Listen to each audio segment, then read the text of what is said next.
এইটার দিকে মা খুব লক্ষ্য রাখবেন। জানালা দরজা বন্ধ করে একটা কর্ম করলাম বাবা, জগতে কেউ তো জানলো না, কেউ তো বুঝলো না, কিন্তু যে জানবার মালিক বাবা খাতা কলম নিয়ে বসে আছে। তাহলে প্রত্যেকের আমাদের মনুষ্য জীবনে কর্তব্য বাবা যে যার কর্মের দিকে খেয়াল রাখা। আমি কি কর্মটা করছি, কারণ শেষের দিনে আমার কর্ম তো হবে সঙ্গী বাবা।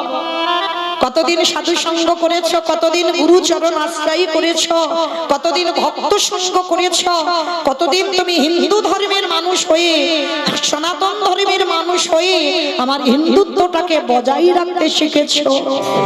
তুমি সনাতন ধর্মের মানুষ হয়ে তুমি আমার ধর্মটাকে আঁকড়ে ধরে বসে থাকতে শিখেছ। তুমি সমাজের মানুষ হয়ে কতটুকু সমাজের কাজে লাগতে পেরেছ। এই ভালো ভালো কর্ম বাবা আমার শেষের দিনে সাথী হবে, তাই না? যেমন দেখেন রামচন্দ্রকে সরযূ নদীর জলে প্রাণ ত্যাগ করতে হলো, ভগবান কৃষ্ণচন্দ্রকে ভাগবত বললেন 125 বছর বয়সে প্রভাসের তীর্থে জরাবধির হাতে প্রাণ ত্যাগ করতে হলো। চৈতন্য মহাপ্রভুকে 48 বছর বয়সে বাবা জগন্নাথ ধাম পুরী ধামে দেহ সম্বরণ করতে হলো। তাহলে ভগবান নিজে নিজেকে ছেড়ে দিল না, আর আপনারা আমরা তো তুচ্ছ মা, আমাদের ছেড়ে দেবে মনে করেছ? কিন্তু একটা কথা ভেবে রেখেছেন বাবা, 84 লক্ষ জনই জনম আমাদের, 80 লক্ষ জনই ফেলে এসেছি সবাই। যারা যারা দাঁড়িয়ে আছেন বসে আছেন, আমি কীর্তনিয়া সম্প্রদায়, 80 লক্ষ জনই 80 লক্ষ বার আমাদের জন্ম হয়েছে। পোকামাকড় হলাম, কীট পতঙ্গ হলাম, গাছপালা হলাম, নদ নদী কত কিছু হলাম, 80 লক্ষ বার। আর সেটা পার করে আমাদের দেবী দুর্লভ মানব জন্ম হতেও তো পারে মা। এই জন্মটা হয়তো শেষ, এই জন্মের পরে হয়তো আমরা গৌর গোবিন্দ চরণ প্রাপ্তি পাব, হতেও তো পারে। কিন্তু আমাদের এই জন্মটাকে বলছে দুর্লভ জন্ম। পশু পাখি ওদের জন্মটাকে দুর্লভ বলছে না, মানুষ জাতিটাকে দুর্লভ বলছে। কেন? পশু পাখি খায়, আমরা মানুষ জাতিও খাই। পশু পাখি তারা সন্তানের জন্ম দেয়, আমরাও মানুষ দিই সন্তানের জন্ম। পশু পাখিরা ঘুমায়, আমরা মানুষ জাতি আমরাও ঘুমাই। পশু পাখিরা সকালবেলা হলে খাবারের অন্বেষণে বেরোয়, আমরা মনুষ্য কুলে জন্ম নিয়ে আমরাও তো রোজগারের জন্য সকালবেলা সবাই বেরোই। তাহলে ওদের সঙ্গে আমাদের একেবারে হুবহু মিল আছে, তথাপি বাবা ওদের জন্মটাকে দুর্লভ বলছে না, আমাদের জন্মটাকে দুর্লভ বলছে কেন? পশু পাখিদের দুটো নয়ন দিয়েছে বটে,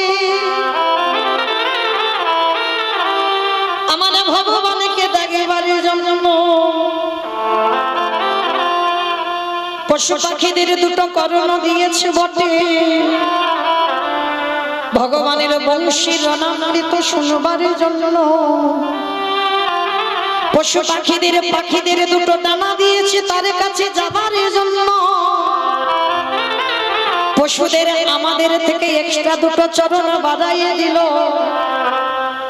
তাহলে আমাদের সঙ্গে তো মিল আছে, আমাদের থেকে বেশি দিয়েছে ওই কম নয়, তথাপি ওদের জন্মটা দুর্লভ নয়, আমাদের জন্মটা দুর্লভ। কেন? পশু পাখিদের বদনে দিয়েছে বটে, ওই বদনে দিয়ে হাম্মা হাম্মা রবি ডাকতে পারে। সেবা করবার মতো তারা বদনে পেয়েছে বটে, কিন্তু এই পক্ষী কুলে জন্ম নিয়ে, পশু কুলে জন্ম নিয়ে তারা বলতে চায় বাবা, কিন্তু বলতে পারবে না। কেন? সবকিছু করবার জন্য সবটাই পেল, কিন্তু হরি বলে মার মতো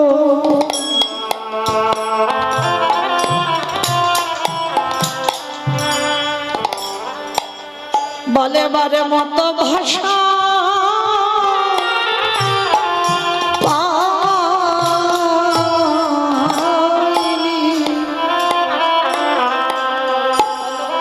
ওরে নয়ন দিল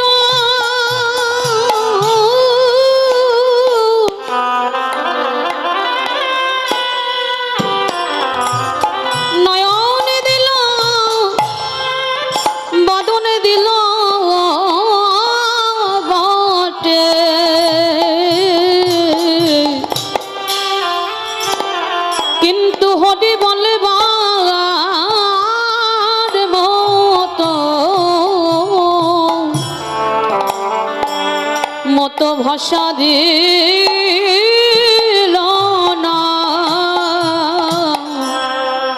গৌর হরি বললেন ওরে কলির জ্ঞানের অন্ধজি,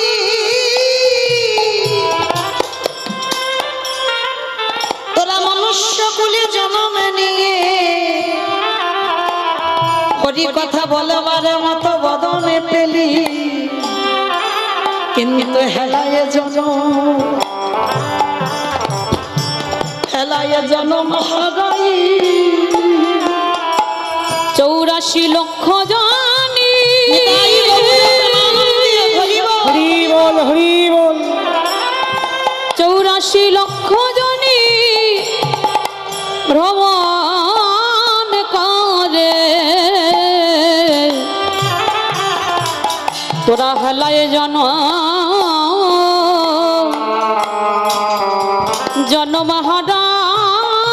হারাইলি। তোরা চোখে থাকিতে সবাই অন্ধ হলি, একেবারে হরি বলি কাঁদিলি না রে। আমাদের কারোর গৌরী ভজন হলো না হরি বলে বলে এইভাবে না, আমরা শুধু এলাম খেলাম, ভব ছেড়ে চলে গেলাম। আমাদের হরি বলা আর হলো না রে। দয়াল আমরা মায়ার বাঁধনে বন্দী হলাম, শুধু আমার করে মরলাম। হে দয়া মায়া আমার মত পাপী,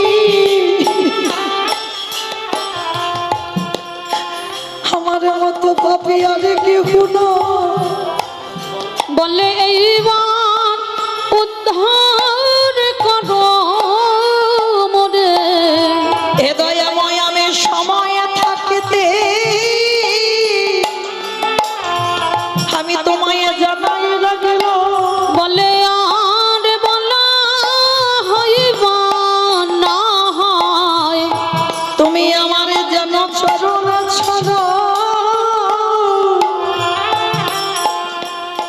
ছাড়া করো না। আমি ওই চরণে আশাবাদী। দয়াল আমি তোমার ঘাটে এসে আমি দাদাই রইল, এইবারে পারে কারো হে দয়াল হরি। তুমি আমার কেশে ধরে টেনে নিও, আমি যে মায়া মাঝে আছি পড়ে।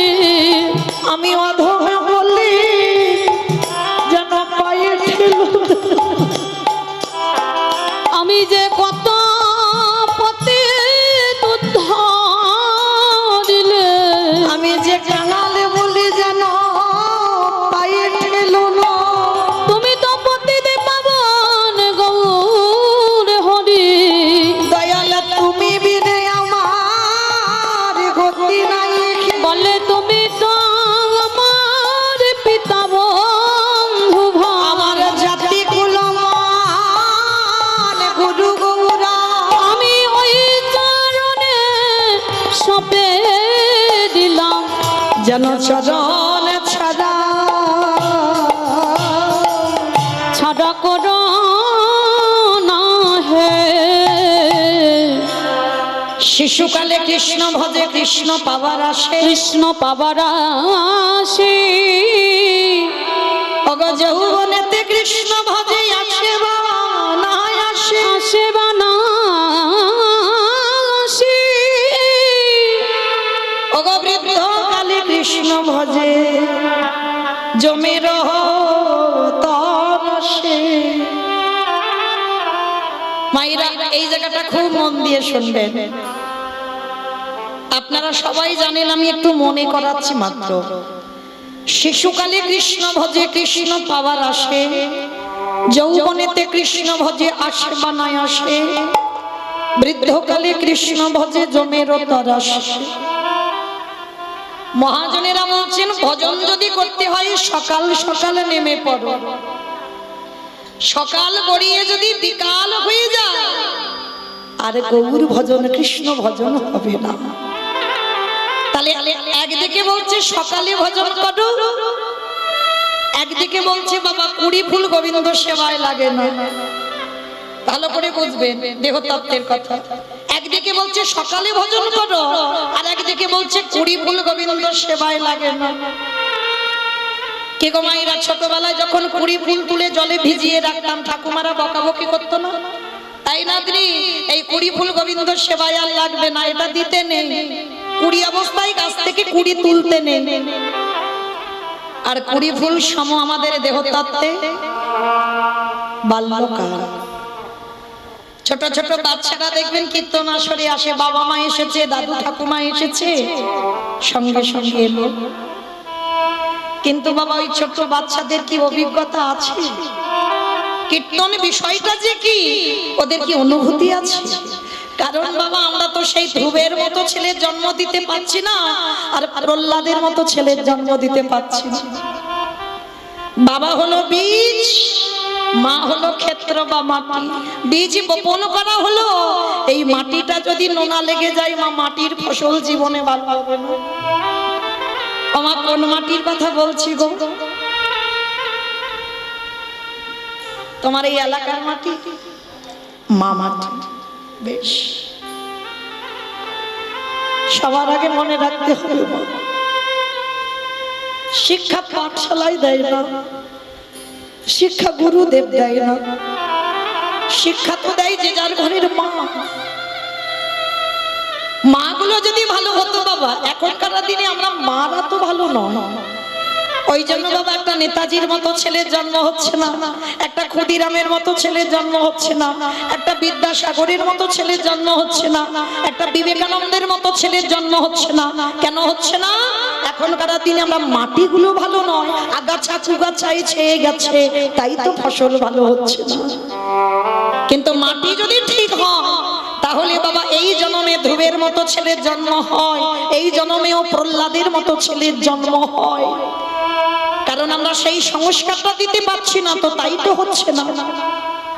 তাহলে ধ্রুব প্রহ্লাদ কুড়ি বেলায় সেবায় লেগেছিল, কিন্তু কলিযুগে বাবা কুড়ি ফুল সেবায় লাগছে লাগছে না তো। আর বাসি ফুল তো লাগবেই না। কি গো মাইরা দেহতত্ত্বে বাসি ফুল কোনটা গো? দন্ত পড়ে যাবে, কেশ পেকে যাবে, চামড়া গুলো আলগা হয়ে যাবে, এ ফুল গোবিন্দ সেবায় লাগে, এ ফুল গোবিন্দ সেবায় লাগে না। স্নান করে আহ্নিক করতে বসবে বাবা, শরীর অলস, কিছু ভালো লাগবে না।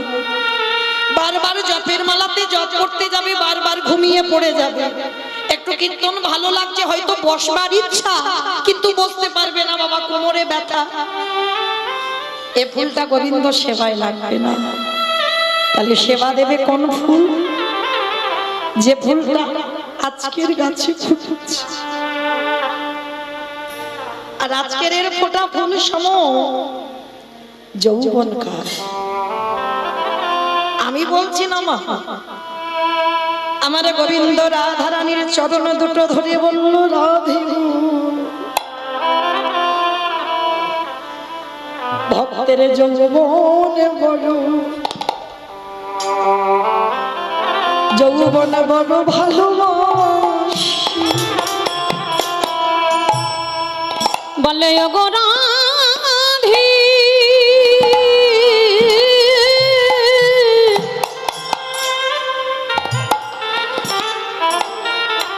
ওগো রাধে রাই বিনোদিনী,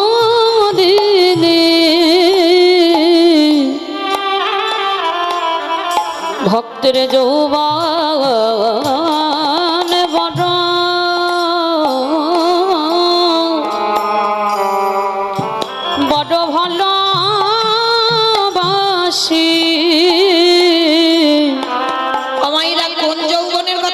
গো, যেদিন আমাদের দুটো হাত গোবিন্দের কাজে লাগাবে, গোবিন্দ সেবার কাজে লাগাতে পারবে, যেদিন তোমার দুটো গোবিন্দের স্থানে যেতে পারবে, যেদিন পরিষ্কার জিহ্বায় কৃষ্ণ নাম উচ্চারণ করবে, যেদিন তুমি কর্ণমূলে পরিষ্কার কৃষ্ণ নাম শুনতে পাবে, যেদিন জিহ্বায় কৃষ্ণ নাম বলতে পারবে, যেদিন তোমার 10 ইন্দ্রিয় গোবিন্দ সেবার কাজে লাগবে, সেই সময়কালটাকে বলছে আমার গোবিন্দ যৌবন কাল। আর যার জন্য গোবিন্দ আমার যখন ব্রজ ছেড়ে মথুরায় চলে গেল না, 100 বছর রাধারানী কেঁদেছিল। আর কেঁদে কেঁদে কি বলেছিল জানেন? সজনী রে, আমারে গোবিন্দ মথুরায় চলে গেল, যেদিনই আমার গোবিন্দ কোনদিনে যদি ব্রজধামে ফিরে আসে, বলে বলে ললিতা আমি কি দিয়ে গোবিন্দে আমি সেবা দিব, আমার যৌবনে যদি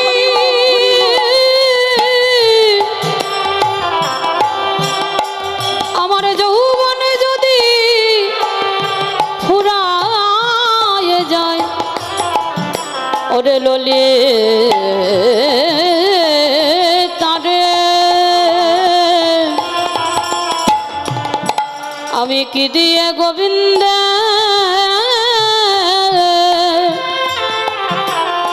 বলে বলে সেবা করিব। রাধারানীর ভালোবাসাটা কেমন গো ললিতা রে, আমারে বধূরে চিন্তা করতে করতে যদি আমি মরে যাই, আমি আমার বধূকে কাঁধে হাতে দেব, আমার বধূ ছাড়া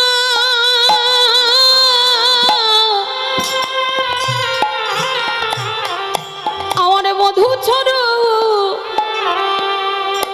আমার যে আর কে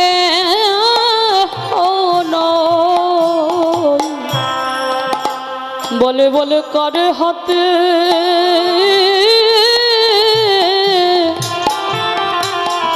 দেব,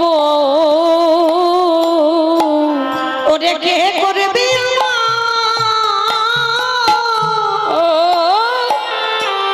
কে করবে আমার গোবিন্দ সেবা, বলে করে কাছে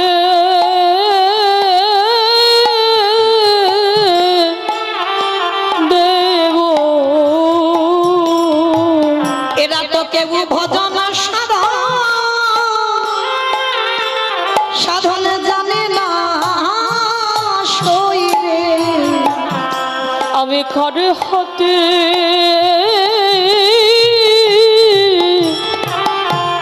দেব। তাহলে মায়েরা ভগবান একটু ভালোবাসার কাঙা। ভগবান বলে না আমায় মোটা মোটা রজনীগন্ধার মালা দিয়ে সাজিয়ে দাও, ভগবান বলেন আমায় দামি দামি পোশাকে সাজিয়ে দাও, ভগবান বলেন আমায় শ্বেত পাথরের মন্দির গড়ে দাও। তবে বাবা ভগবানের লোভ নেই বলা ভুল, ভগবানের লোভ আছে। কিসের লোভ জানো? ওরে কলি রে জ্ঞানন্ধজি, সারাদিন তোরা সংসারে থাক, কিন্তু সারা দিনের মধ্যে একটু আমার চরণে বসে যদি একেবারে নয়ন জলে খাই মনোবাক্যে, যদি একজন ভক্ত বলতে পারে কৃষ্ণ তোমার হলাম বলে, আমি ভগবান পৃথিবীর যে প্রান্তে থাকি না কেন, ভক্ত যদি একেবারে কাঁদা প্রাণে ডাকে আমি ছুটে আসি ভক্তের দাগে, যে জনে নয়নে যায়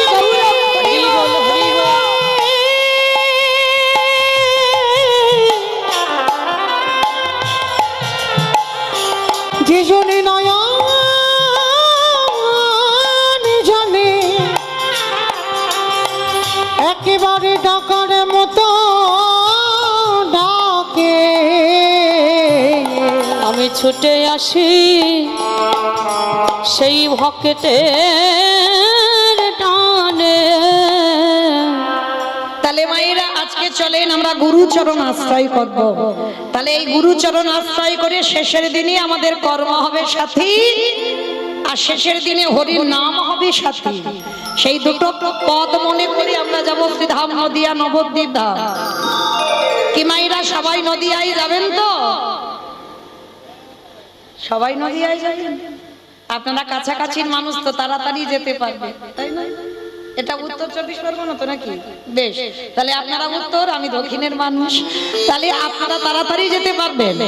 তাহলে যে যত বড় কীর্তনিয়া হোক না কেন বাবা, আগে আমার দুটো ছেলেকে ডাকতে হবে। এক হলো আমার নিতাই চাঁদ, এক হলো আমার গৌর চাঁদ। এই দুটো ছেলেকে বাদ দিয়ে কীর্তন হবে না। কেন? চৈতন্য চরিতামৃত গ্রন্থে কবিরাজ গোস্বামী পাদ লিখলেন, সংকীর্তন পিতা শ্রীকৃষ্ণ চৈতন্য, সংকীর্তন যজ্ঞে তারে যেই ভজে সেই বড় ধন্য। তাহলে যে বাড়িতে কীর্তন হচ্ছে বাবা, সেই বাড়ির যাতে মঙ্গল হয়, যত দূর দূরান্ত থেকে ভক্তবৃন্দ পদধূলা দিয়েছেন তাদেরও যাতে মঙ্গল হয়। আমরা প্রতি বছর কীর্তনিয়ারা যারা যারা আসি, কীর্তনিয়া সম্প্রদায় দিয়ে যাতে মঙ্গল হয়। যত দূরে মাইকে ধ্বনি যাচ্ছে তত দূরে যেন মঙ্গলময় হয়। কেমন? তার জন্য আমার দুটো ছেলেকে ডাকতে হবে। আমার নয়, আমাদের। আমার বললে বাবা আমার ব্যক্তিগত হয়ে যাচ্ছে, আমাদের ছেলে, তাই না? তাহলে চলেন মা নবদ্বীপে গিয়ে দেখবো সত্যতে নারায়ণ, ত্রেতাতে রাম, দাপরে কৃষ্ণ, আর কলিতে হলেন শ্রীকৃষ্ণ চৈতন্য মহাপ্রভু।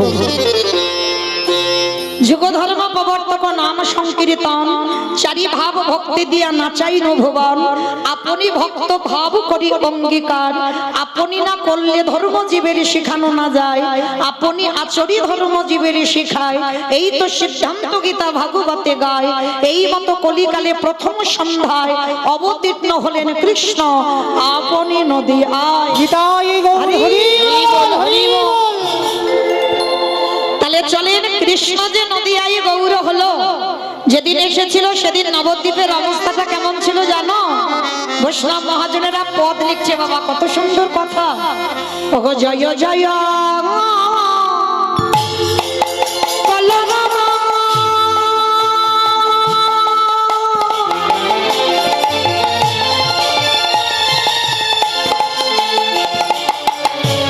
ওই নদিয়া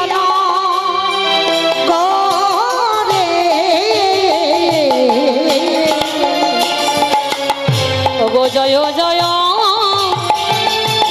কাল রাম। আস্তে ওমাইরা, কলরম মানে কি গো? মারামারি মারামারি। কলরম মানে মারামারি? কলরম মানে কি? চৈতন্য মহাপ্রভু বাবা সকাল সকাল প্রতিনিয়ত হরি নাম করতে যায়, আবার বিকাল বেলা হরি নাম করে প্রভু আমার ঘরে আসে। কিন্তু বাবা যেতে গিয়ে প্রভু আমার প্রণাম, আবার হরি নাম শেষ করে আবার সে মাকে প্রণাম। ভালো করে বুঝবেন বাবা, এর আগেই বলে দিয়েছি, নিজে আচরি ধর্মজীবীর শিখায়, নিজে না করলে ধর্মজীবকে শেখানো না যায়। কি গো মাইরা, প্রণাম প্রণাম করছো তো? ছোট ছোট বাচ্চাদের প্রণাম প্রণাম শেখাচ্ছ তো, নাকি ওই সুইচ টেপা প্রণাম? অনেকে আছে না রাস্তা দিয়ে যেতে যেতে যদি একবার বিগ্রহ দেখে, মন্দির টন্দির দেখে, সঙ্গে সঙ্গে সুইচটা টিপে দিল প্রণাম। দোষটা তাদের নয়, দোষটা তার বাবা মা। শিক্ষাটা ছোটবেলা থেকে তো দেওয়া নেই।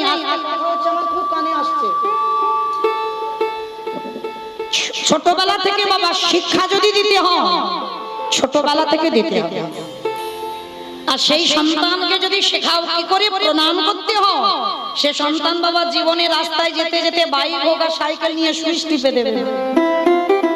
করবো না কিন্তু সুইচ টেপা প্রণাম হবে না। কেমন? আর মায়েরা, আমরা বাচ্চাদের শেখাবো কি আমরা নিজেরাই প্রণাম করতে ভুলে যাই। আর নিজেরা যখন প্রণাম করি না আর বাচ্চা কাচ্চা প্রণাম শিখবে বলে মনে হয়, তবু চরণ ধরে বলে যায়। আপনারা যেন ভুল বুঝবেন না, আমাদের মৌমিতা শিক্ষা দিতে এসেছে, জ্ঞান দিতে এসেছে না, আমি জ্ঞান দেওয়ার জন্য আসিনি মা।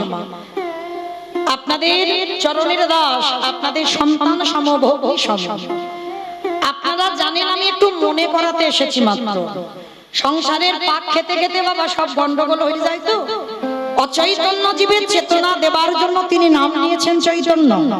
আর এই কীর্তনটা কেন? অচৈতন্য জীবের একটু চেতনা প্রদান করবার জন্য কীর্তন। তাহলে আমরা ভুলে যাচ্ছি বাবা, প্রণাম করা ভুলে যাচ্ছি, সাধুগুরু বৈষ্ণব দেখলে সম্মান দিতে ভুলে যাচ্ছি, পিতামাতাকে প্রণাম করতে ভুলে যাচ্ছি, শ্বশুর শাশুড়িকে প্রণাম করতে ভুলে যাচ্ছি। কিন্তু না, ভুলে গেলে হবে না মা। এই যে গুরুজনদের পদধূলার যে কত শক্তি, গুরুদের পদধূলার কত দাম, যারা নির্মিত নেয় বাবা তারা খুব ভালো করে জানে। আর কোথাও যেতে গেলে প্রণাম করার নিয়ম, আবার সেই আত্মীয় বাড়ি থেকে ফিরে এসেও আবার প্রণাম করার নিয়ম, এটা মহাপ্রভু শিক্ষা দিয়েছেন বাবা। কিন্তু আমরা যেতে গিয়ে প্রণাম করি তার ঠিক নেই, আবার ফিরে প্রণাম, তাই না? যেতে গিয়ে করি কি তার ঠিক ঠিকানা নেই, আবার ফিরে প্রণাম করতে হবে। আচ্ছা মায়েরা একটা কথা জিজ্ঞেস করি, সত্যি কথা বলবে? বলবে তো? পরিবাসরে মিথ্যা বলবে না তো? বেশ। আচ্ছা আজকে আমার কীর্তন শুনছেন, কাল সকালবেলা বাবা একটা শুভ কাজে যাওয়ার ব্যাপার আছে, মানে খুব ভালো কাজ, সে চাকরি ইন্টারভিউ হোক আর ভালো একটা শুভ ছেলে মেয়ে দেখাশোনা হোক, ভালো একটা কাজ হোক, শুভ কাজে যাবে। সকাল সকাল স্নানটা সেরে শুদ্ধ বস্ত্র পরিধান করেছ, আর করে বাবা সবে দরজাটা খুলেছ, পাশ বাড়ির সঙ্গে খুব ঝগড়া, মানে ঝগড়া বলা ভুল হবে, মানে মারামারি কাটাকাটি খুনোখুনি হয়ে গেছে, মানে থানা পুলিশ হয়েছে, মামলা চলছে, পাঁচিল তুলে দেওয়া হয়ে গেছে, শত্রুর মুখ দেখা দেখি নেই। আর সেই শত্রু যদি শুভ কাজে বার হয়েছ, সেই শত্রু যদি সামনে পড়ে যায়, আমার সত্যি কথা বলবে, গুরুজন সামনে পড়ে গেছে মানে কি প্রণাম করে তুমি শুভ কাজে যাবে? বলে দূর মা, সঙ্গে সঙ্গে দরজা বন্ধ করে ভিতরে গিয়ে মাথায় হাত দিয়ে বসে পড়বে দুল করে, হাই ভগবান আজ আমার দিনটা মাটি হয়ে গেল। কি মা বলবে না? ও যারা দাঁড়িয়ে আছো, যারা বসে আছো, আমি কীর্তনিয়া সম্প্রদায় সবার মুখে একটা কথা, কি কথা না, শত্রুর মুখ দেখে যদি কোথাও যাওয়া হয় আমার দিন মাটি হয়ে যাবে, দিন খারাপ যাবে। এটা আপনাদের ধারণা, এটা আমাদের ধারণা, কিন্তু এইটা গ্রন্থ বিধান দেয়নি, এটা মহাজনেরা বলছে না। শত্রু হলেও তুমি তো তার খারাপ চাও না, সে তোমার খারাপ চায়, আর যদি বলো তুমি খারাপ চাও সে বিষয়টা আলাদা। তাহলে সে তোমার শত্রুতা করেছে, তোমার খারাপ চেয়েছে, তা বলে এই নয় সে শত্রু বলে তার মুখ দেখে গেলে তোমার দিন খারাপ যাবে। এটা যদি ঠিক হতো মা, তাহলে বাবা মহাভারত প্রমাণ দিত না। এর উজ্জ্বল প্রমাণ মহাভারত। মহাভারতে যুধিষ্ঠির মহারাজ এর প্রমাণ দিয়ে গেছে। কবে জানো? যেদিন মা মহাভারতে কুরুক্ষেত্রের মাঠে যুদ্ধ হবে, এই যুদ্ধের ঠিক প্রারম্ভে, প্রারম্ভে মানে আগের দিন ভগবান কৃষ্ণচন্দ্র যুধিষ্ঠির মহারাজকে ডাক দিয়েছে, যুধিষ্ঠির দাদা, ও যুধিষ্ঠির দাদা, আর বিলম্ব করো না, তাড়াতাড়ি তুমি রণসাজে তৈরি হও, সকাল হলে যেতে হবে ধর্মক্ষেত্রে, কুরুক্ষেত্রে। যুধিষ্ঠির মহারাজ কৃষ্ণের কাছে করজোড় করে দাঁড়িয়েছে, কৃষ্ণ ক্ষণকাল বিলম্ব করো ভাই, আমি একটুখানি আমার বড় মার কাছে যেতে চাই। ও মায়েরা, যুধিষ্ঠির বড় মাটা কে গো? গান্ধারী। গান্ধারী 100 সন্তানের মা, একটা মেয়ে ছিল দুঃশলা। তাকে সেই গান্ধারীকে প্রণাম করতে যাবে, ভগবান হেসে উঠেছে। সে কি যুধিষ্ঠির দাদা, তুমি কালকে যুদ্ধে যাবে আর আজকের রাত্রিবেলা তুমি তোমার বড় মাকে প্রণাম করতে যাচ্ছ? তুমি কি ভুলে গেছো যে বড় মা ঠাকুরের কাছে মাথা ঠুকে বলে কবে যুধিষ্ঠির মৃত্যু হবে? যে বড় মা ঠাকুরের কাছে মানত করে বলে, যে বড় মা ঠাকুরের কাছে মানত করে বলে দয়াময় পঞ্চ পাণ্ডব কবে নিধন হবে, আর তুমি কিনা যুদ্ধে যাওয়ার আগে সেই বড় মাকে প্রণাম। ভগবানের কথা শুনে যুধিষ্ঠির মহারাজ হাসছে। কৃষ্ণ, এইটা যদি অন্য কেউ বলতো আমি মানতাম, কিন্তু তোর মুখে সাজে না ভাই। কারণ তুই হয়তো ভুলে যাচ্ছিস সে তো আমার বড় মা, আমার মায়ের থেকে বড়। আর যে বড় মা হয়, আমি যুদ্ধে যাওয়ার আগে যদি সেই বড় মার পদধূলা না নিই, কৃষ্ণ, আমি যদি যুদ্ধ থেকে ফিরে না আসি, আমি তো বড় মার পদধূলাটা নিতে পারবো না। ওই জন্য তুমি আমায় অনুমতি দাও, একবার আমি প্রণাম করেই চলে আসব। ভগবান তো ছলনাময়।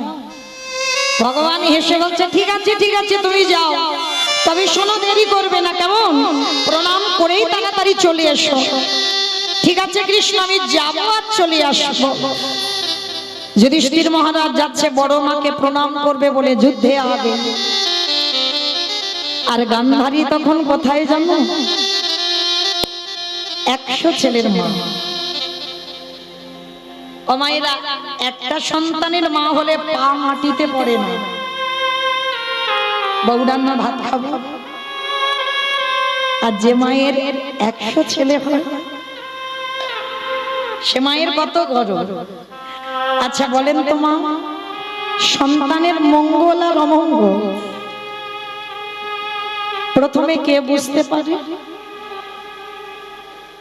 বেশ, মা। এই মা ডাকটা খুব ছোট, জানো না? ভগবান প্রতিটা অক্ষর দুটো করে দিয়েছে, কিন্তু মা ডাক একটা অক্ষর। এই মা নামে এমনই সুধা রস দিয়েছে না ভগবান। মা নামে সুধা ঝরে, মা নামে সুধা খরে, মা বড় সুধার সমান, ডাকিলে জুড়াই আইসে সমান। তোমার মধ্যে যদি মাতৃত্ব থাকে, মাটা উচ্চারণ শুনলেই তোমার হৃদয়টা কেঁপে উঠবে। তবে একটা কথা, মা সন্তান জন্ম দিলেই মা নয়। আমি সন্তানের জন্ম দিয়েছি মানে মা না। যদি তোমার মধ্যে মাতৃত্ব না থাকে, অনেকে আছে দেখবেন শুধু আমার ছেলেটা আমার আর অন্যের ছেলেটা আমার নয়।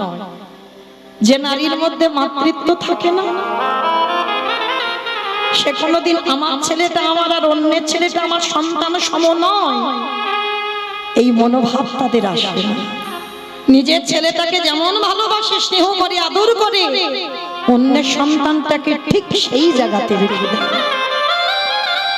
তাই কেউ যদি মা হতে পারো, রামায়ণে কইকেয়ী মায়ের মতো মা হইও। আমরা সমাজে জানি ভরতকে রাজা করতে গিয়ে রামকে 14 বছর বনবাস, না,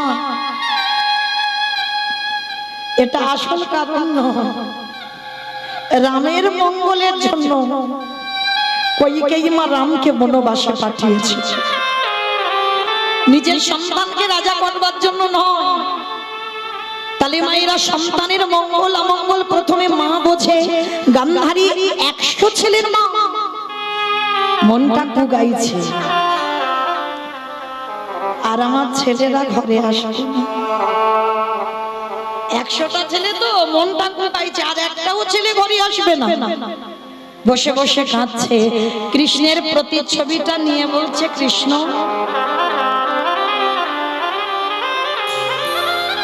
100টা ছেলে দিলি বাবা, পারলি না?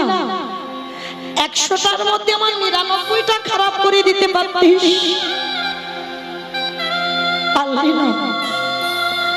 আমার একটা ছেলেকে একটু ধর্মপথে নিয়ে যেতে। কৃষ্ণ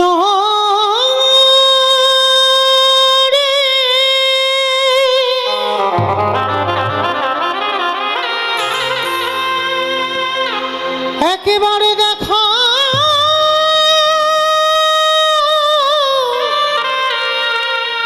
দেখা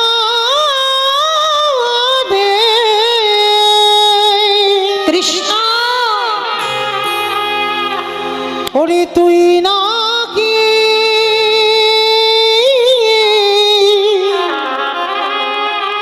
ভক্তের ভগবান।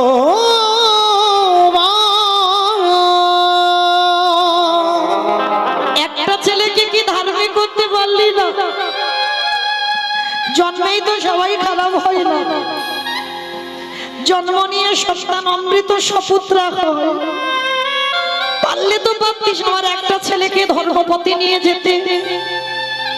গান্ধারী কাঁদছে, সেই সময় যুধিষ্ঠির দরজায় এসে দরজা ধাক্কা দিচ্ছে, বড় মা, বড় মা। বাবা কে কে আমায় বড় মা বলে ডাকলো? তাড়াতাড়ি করে চোখের জলটা মুছে দরজা ধারে গেছে, গিয়ে দেখে না সব থেকে বড় শত্রু দাঁড়িয়ে আছে, সব থেকে শত্রু বড়। গান্ধারী রেগে গিয়ে বলল, কি চাস, কেন এসেছিস? ও কাল আমার ছেলেগুলো যুদ্ধে যাবে, আমি কত আনন্দে বসে আছি, দেখবি বলে এলি? না বড় মা, আমার জন্য তুমি কষ্ট পাও, আমি কোনোদিন চাইনি বড় মা। তাহলে কেন এসেছিস আমার কাছে? বড় মা, কালকে তো যুদ্ধে চলে যাব, যুদ্ধে যাওয়ার আগে তোমার কাছে একটা জিনিস চাইতে এসেছি, তুমি দেবে? আমি আমার কাছে চাইতে এসেছি? হ্যাঁ, কারণ তুমি ছাড়া কেউ দিতে পারবে না। বলো না, দেবে বড় মা? গান্ধারী বলল, বেশ, যদি থাকে তো দেব, আছে, কারণ তুমি ছাড়া পৃথিবীতে কেউ দিতে পারবে না বড় মা, তোমার কাছেই আছে। বেশ, বল কি চাস? না ওরকম করে নয়, একবার আমার মাথা ছুঁয়ে বলো, আমি যা চাইবো দেবে। বললাম তো আমি দেব না। বেশ, মাথা ছুঁয়ে বললাম, যা চাইবি তোকে তাই দেব, দেব, দেব। ত্রিসত্য করেছ বড় মা, যেন কথার খিলাফ না হয়, কেমন? তাহলে দাও। ওগো বড়,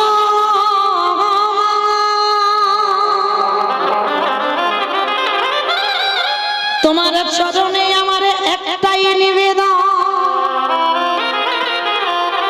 একেবারে তুমি তোমার হাতে আমার মাথায় রেখে আশীর্বাদ দাও। কালে যেন প্রথম দিনে যুদ্ধে গিয়ে যেন আমার মৃত্যু হয়ে যায়। ওরে খোকা,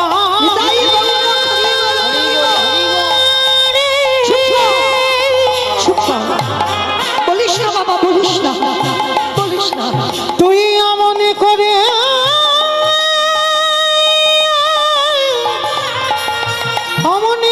বলিস না, আমি যে বড় মা হয়ে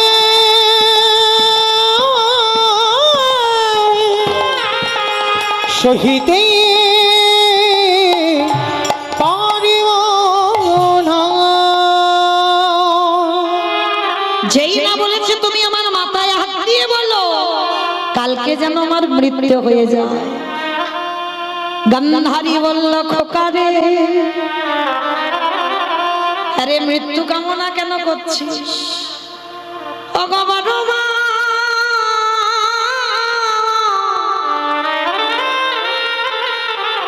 এই জগতে যদি কোনো বড় দাদা বেঁচে থাকে, যদি সেই বড় দাদার কোলের ভাই মারা যায়, এই জগতে যে ভাই হারিয়েছে গে বড় মা, সেই তো জানে ছোট ভাই হলো না।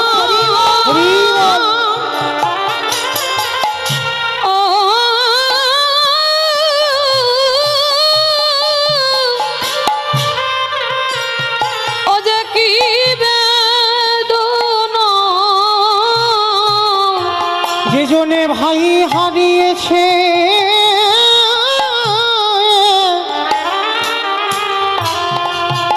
বড় মাগো সেই তো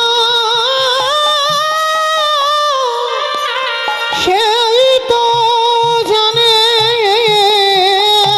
আমি চাই না বড় মা আমি যুদ্ধে গিয়ে বড় দাদা বেঁচে থাকবো আর আমার কোলের ভাইগুলো চলে যাবে। আমি সত্যি বলছি চাই না বড় মা। আর প্রথম দিনে যদি আমি মরে যাই তাহলে তো আমার ভাই হারানোর শোক নিতে হবে না। ওই জন্য তুমি একবার আমার মাথায় হাত দিয়ে ওই আশীর্বাদটা দাও। গান্ধারী যুধিষ্ঠিরকে বুকে নিয়ে বলল, খোকারে জীবনে মরণে তোর কোনোদিন আমি ভালো চাইনি। সারা জীবন ভগবানের কাছে কেঁদে এলাম, কবে তোদের মৃত্যু হবে।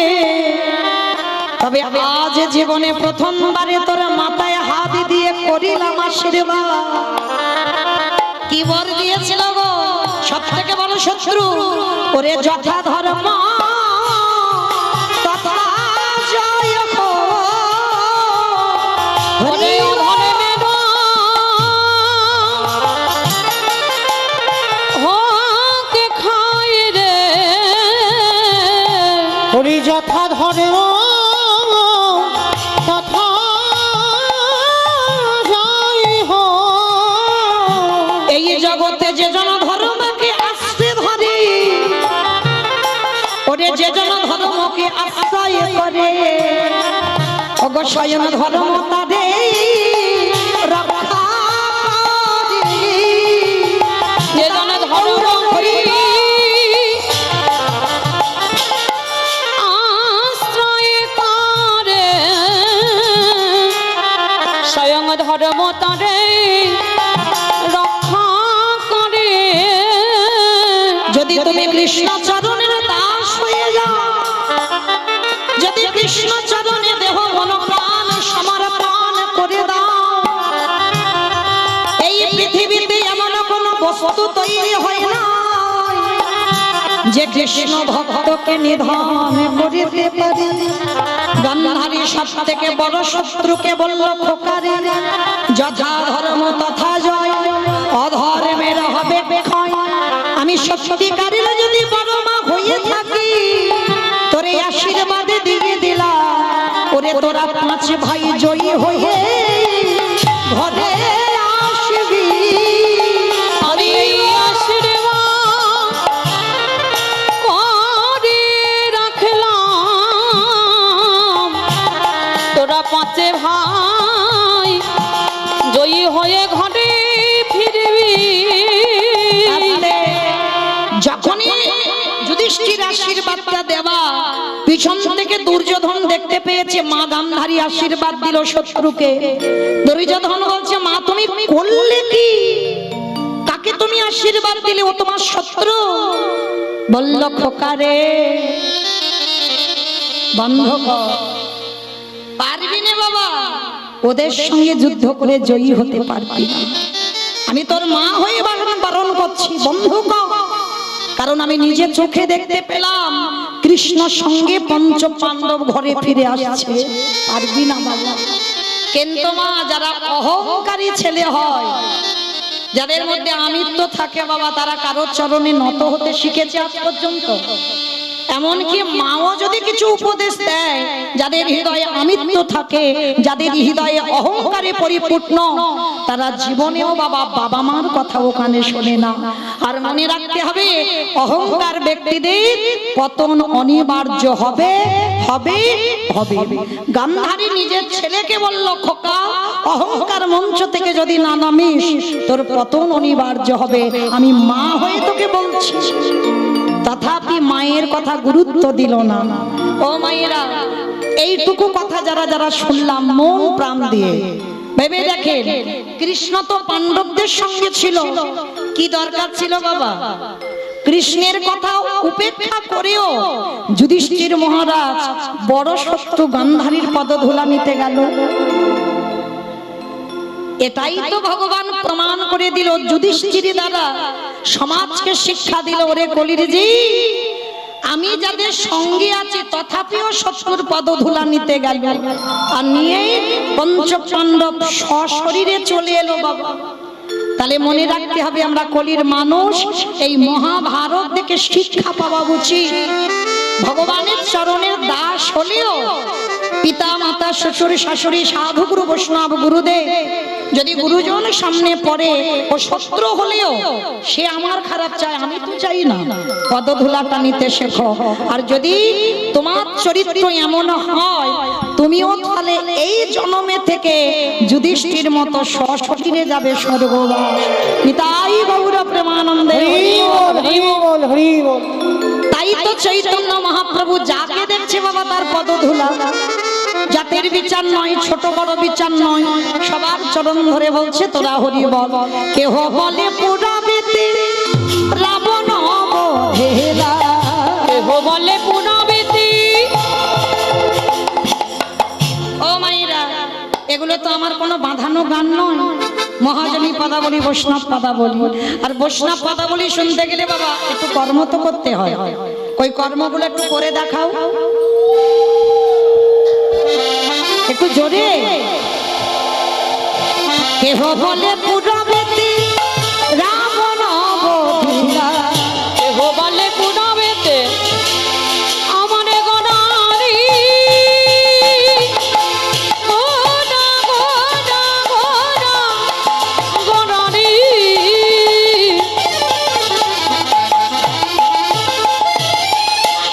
গোড়া গোড়া নিতাই গৌর হরি বল। গোড়ারি। গোড়া গোড়ারি। ওই নদী আর চাঁদ গোড়া আমার আমার প্রাণে গোড়া। আরে কেহ বলে পুরাবেতে রাবণ বধিলা, ও গোলকের বৈভব লীলা প্রকাশ করিলা, লীলা প্রকাশ করিলা। ওই গোলকের বৈভব লীলা প্রকাশ করিলা। শ্রী রাধার ভাবে গোদায় অবতারা, রাধারে ভাবে গোড়া গাবতা।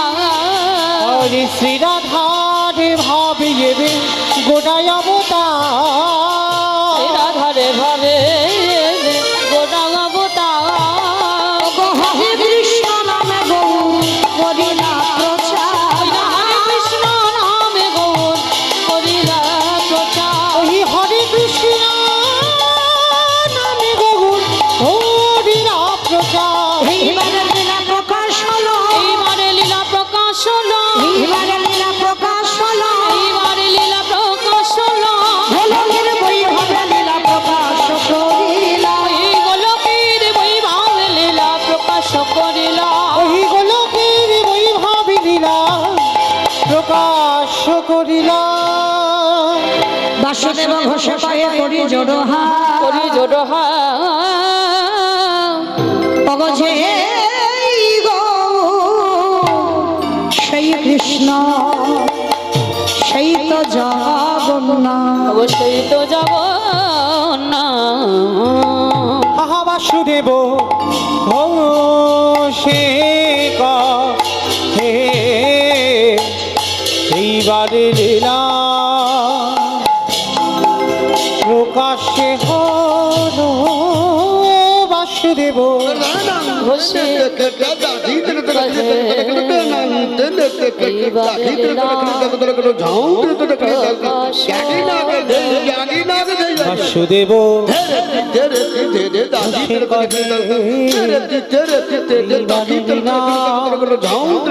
প্রকাশ হলো বাসুদেব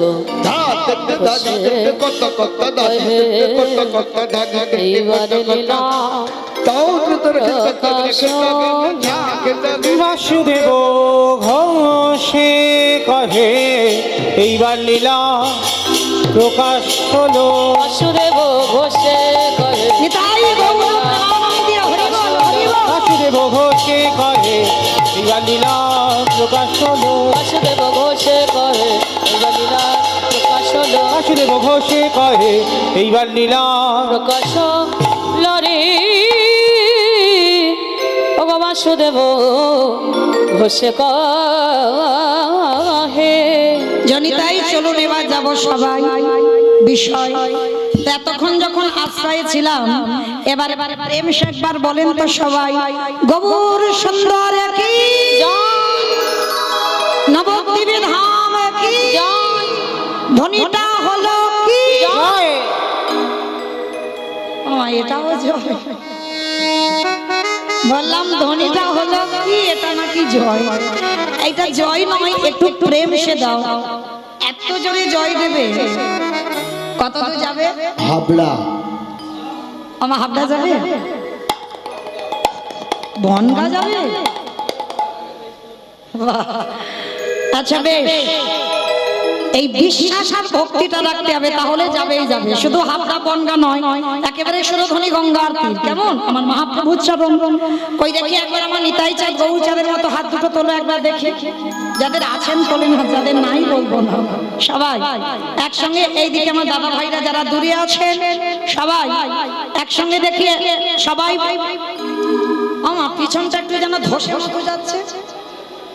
চলো, ওই রোগটা ভালো নয়, ও সব পড়ে যাবে ওখান থেকে। তুলুন সবাই, বলেন গৌর সুন্দর কি নবদ্বীপে ধাম কি সচির নন্দন কি বিষ্ণুপ্রিয়া কি নিতাই চাঁদ কি ভক্তবৃন্দ কি হরিবাসর ধাম কি সাধু গুরু বৈষ্ণব কি আপন আপন গুরু চরণ কি নিতাই গৌর প্রেমানন্দে।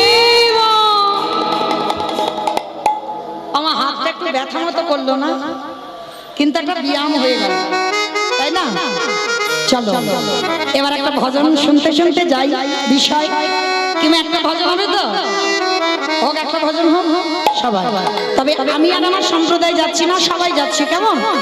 একটু উলুধ্বনি তোলো সবাই।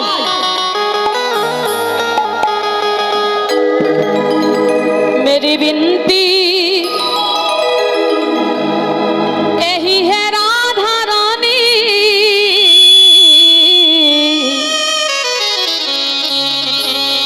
कृपा बरसाए रखना राधा रानी, कृपा बरसाए रखना राधा रानी, कृपा बरसाए रखना राधा रानी, कृपा बरसाए रखना राधा रानी, कृपा बरसाए रखना ओ महारानी, बरसाए रखना ओ राधा रानी, कृपा बरसाए रखना ओ महारानी, कृपा बरसाए रखना ओ राधा रानी, कृपा बरसाए रखना महारानी। राही सहारा राधा रानी, मुझे तेरा ही सहारा महारानी, मुझे तेरा ही सहारा राधा रानी, मुझे तेरा ही सहारा महारानी,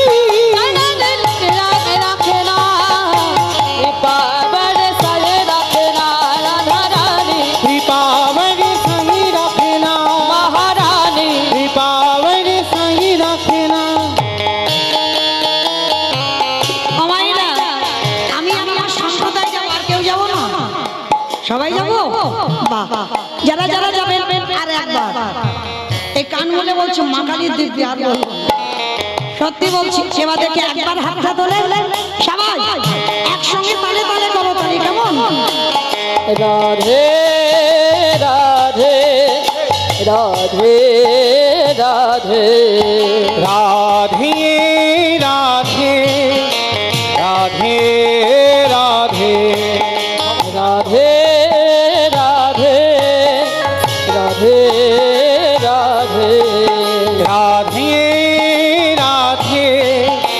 राधे राधे राधे ओ बोलो राधे राधे राधे राधे राधे राधे राधे राधे राधे राधे बोलो राधे राधे राधे राधे राधे राधे राधे राधे राधे राधे।